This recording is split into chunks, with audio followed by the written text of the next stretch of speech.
現在、千葉県の南部地域のほとんどの60万世帯以上が停電しています。周囲の皆様には停電でご迷惑をおかけしております。スーパーの惣菜コーナー、やっぱりこれか。よ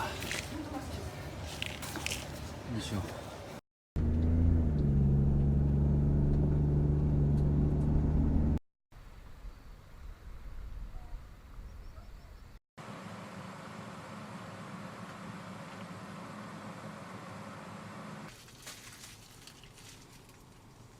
ね。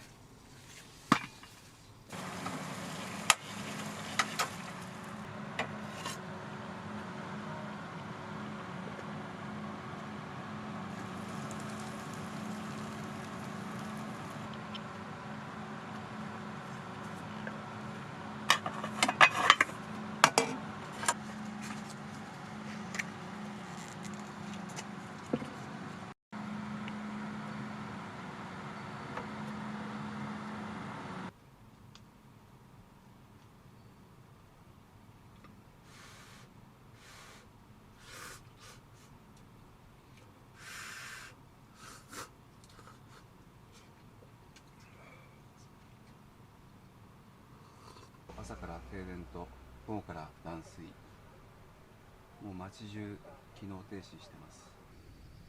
こんな田んぼの中でカップラーメン食べてました。空がねめちゃくちゃ綺麗です。